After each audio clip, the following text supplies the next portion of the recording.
Business class एक वर्ग अलग है और प्रधानमंत्री का चीज अलग है, वो उनके लिए लायक है ही नहीं। प्रधानमंत्री को उस सब चीजों पे बोलना ही नहीं चाहिए। सुपड़ा साफ है, न तो आए हैं न तो आएंगे ये। मुझे नहीं लगता कि कांग्रेस जीतेगी। नमस्कार, मैं हूं समीक्षा दीक्षित और आपका स्वागत है सत्योदय मीडिया में। 2024 में लोकसभा के चुनाव होने हैं और कांग्रेस की हालत तो हर कोई जानता है। इस बार सवाल ये उठता है कि क्या कांग्रेस उत्तर प्रदेश में अपना खाता खोल भी पाएगी या नहीं, क्योंकि 2014 में कांग्रेस की मात्र 2 सीटें निकली थी और 2019 के लोकसभा चुनाव में कांग्रेस को एक ही सीट मिली थी, वो भी सोनिया गांधी ने रायबरेली से वो सीट जीती थी। इस बार सोनिया गांधी की हालत भी गंभीर है, तो ऐसे में सवाल ये उठता है कि क्या कांग्रेस का खाता उत्तर प्रदेश में लोकसभा चुनाव में खुलेगा या नहीं। हम इस वक्त मौजूद हैं उत्तर प्रदेश में ही। आइए यहाँ की जनता से ही जानते हैं कि उनकी क्या राय है इस बात पे। सर, ये पूछना था आपसे कि आप कांग्रेस का इस बार 2024 में उत्तर प्रदेश के चुनाव में खाता खुलेगा या नहीं? कुछ कह नहीं सकते इस बारे में, थोड़ा बहुत तो आ ही जाएगा, मगर विपक्ष का होना भी बहुत ज़रूरी है। बगैर विपक्ष के काम नहीं चलता, कभी भी प्रजातंत्र नहीं टिकेगा।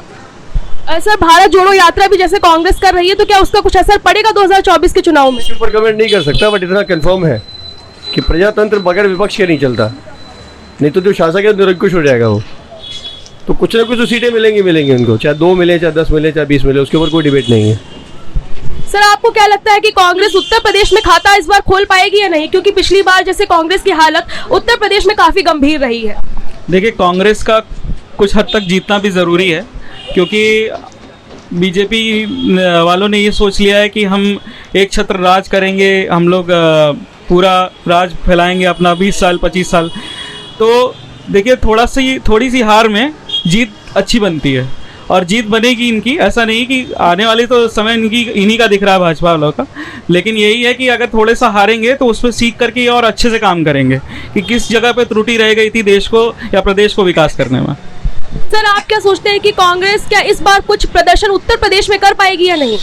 मैडम, जहाँ तक मेरा मानना निजी मामला है कि जो ग्राउंड रियलिटी है, कांग्रेस को एक अपने जो भी उनके सांसद वगैरह उनको अपने क्षेत्र में जाकर एक तो बहुत अच्छे तरीके से जनता के साथ मिलके क्या उनकी दिक्कत है, क्या तकलीफ है, उससे उनको जुड़ना चाहिए, जो ग्राउंड होता है। बट बीजेपी क्या कर रही है? बीजेपी मोदी जी यही कर रहे हैं कि हमेशा सांसदों को सीख देते हैं कि आप अपने संसदीय क्षेत्र में जाइए और जा करके वहाँ जनता की क्या समस्या है उसको सुनिए, उसका समाधान निकालिए। जीत का सबसे बड़ा मंत्र यही है, जो कि कांग्रेस नहीं कर रही है, उनको करना चाहिए। सर, आपको क्या लगता है कि कांग्रेस का कुछ इस बार पलड़ा भारी है या नहीं? नहीं, कंप्लीट साफ रहेगी इस बार। सुपड़ा साफ है, न तो आए हैं न तो आएंगे ये। तो जैसा आपने देखा कि अभी लोगों ने बताया कि विपक्ष का होना भी जरूरी है, वरना सत्ता पक्ष का पलड़ा ज्यादा भारी होता जाता है। आइए अब प्रदेश के युवाओं से पूछते हैं कि उनकी क्या राय है इस पे। मैम, ये बताइए कि जैसे 2024 में भी लोकसभा के चुनाव होने वाले हैं, तो उसपे कांग्रेस का जो है सुपड़ा बिल्कुल ही उत्तर प्रदेश से साफ हो जाएगा या फिर थोड़ा बहुत उसके जीतने की उम्मीद है? कोई उम्मीद नहीं दिखती, मुझे कोई उम्मीद नहीं दिखती। अभी भी और पहले भी यही था और अभी भी वही है, तो मुझे नहीं लगता कि कांग्रेस जीतेगी। मैम, आपका क्या कहना है कि 2024 में क्या कांग्रेस का खाता उत्तर प्रदेश में खुलेगा या नहीं? शायद में भी हो सकता है।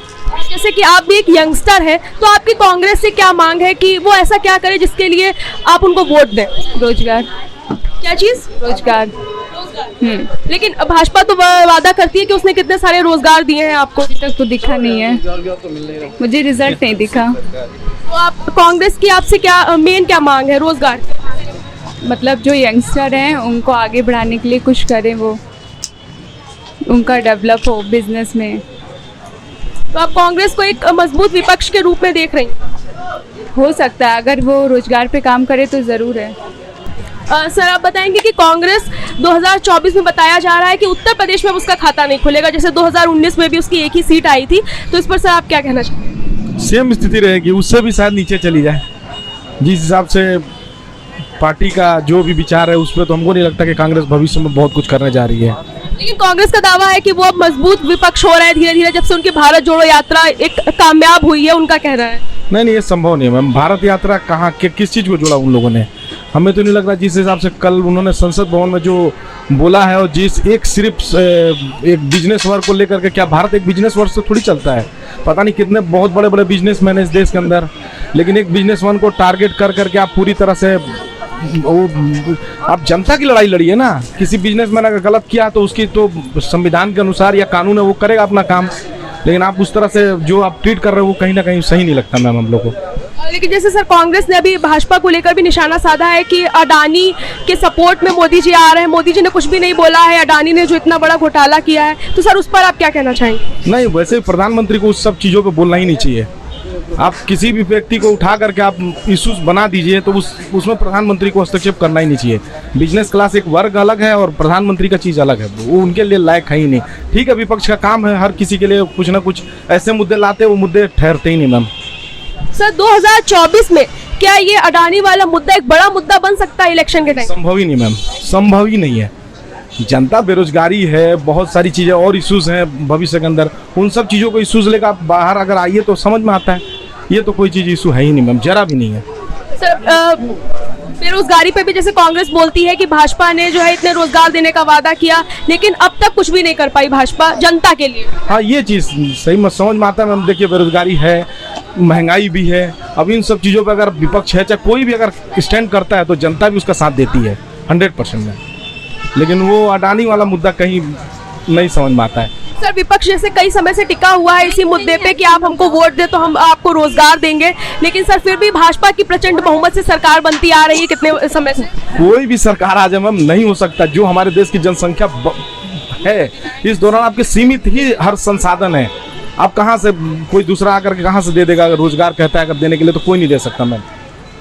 सर जैसे जनसंख्या की आपने बात की तो जनसंख्या कानून लाने की भी बात की गई थी, तो सर इस पर आपका क्या पॉइंट ऑफ व्यू? ये सही, एकदम 100% होना चाहिए मैम देश के अंदर। इसलिए कि देखिए, सब चीज़ सीमित संसाधन है, अगर उसमें अगर आबादी अगर बढ़ती रही, इस तरह से बढ़ती रही, तो आप खुद समझ सकते हैं कि कोई चीज़ किसी को नहीं मिलने वाला। तो भाई बेरोजगारी तो ऑलरेडी बढ़नी है। हर साल 10 लाख 12 लाख बच्चे या करोड़ों बच्चे हर साल 10th पास करते हैं, फिर 12th पास करते हैं, फिर ग्रेजुएशन पास करते हैं, उसके बाद कहाँ जाएंगे? वो तो बेरोजगार होंगे।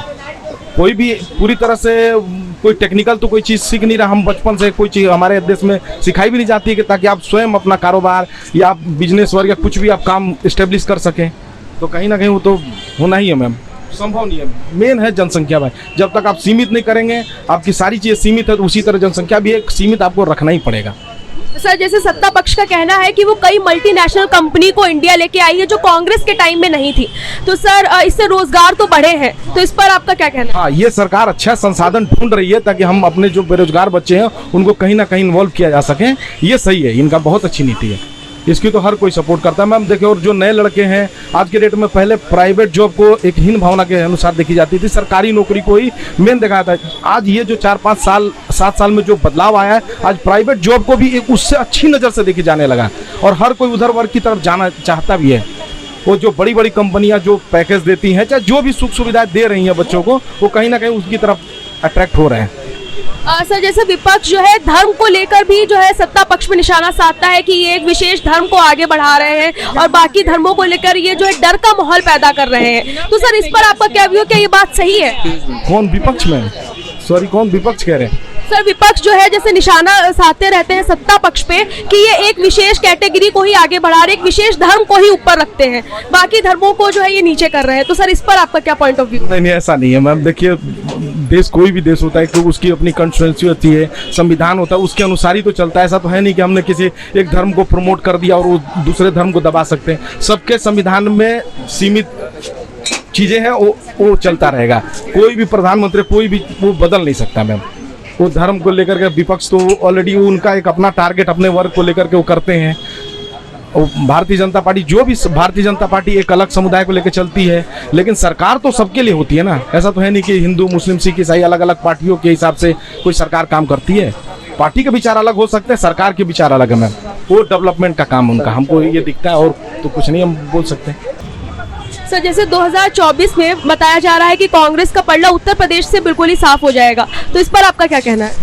भारी तो देखिए बीजेपी का ही रहेगा, उसमें कोई दो राय नहीं है। कांग्रेस का तो खैर सवाल ही नहीं उठता। हो सकता है समाजवादी पार्टी टक्कर दे, लेकिन कांग्रेस नहीं देगी। सर कांग्रेस ऐसा दावा करती है कि वो एक मजबूत विपक्ष है भाजपा। बहुत लोग करते हैं, दावा करने से तो होगा नहीं ना, दावा करने से कुछ नहीं होगा, कांग्रेस का कुछ नहीं होगा इसमें। I am pretty sure. तो आपने देखा कि उत्तर प्रदेश के लोगों की कांग्रेस और भाजपा को लेकर क्या राय है। अगर आपको वीडियो अच्छा लगा है तो हमारे साथ बने रहिए, आगे ऐसी ही और भी दिलचस्प वीडियो हम आपको दिखाते रहेंगे।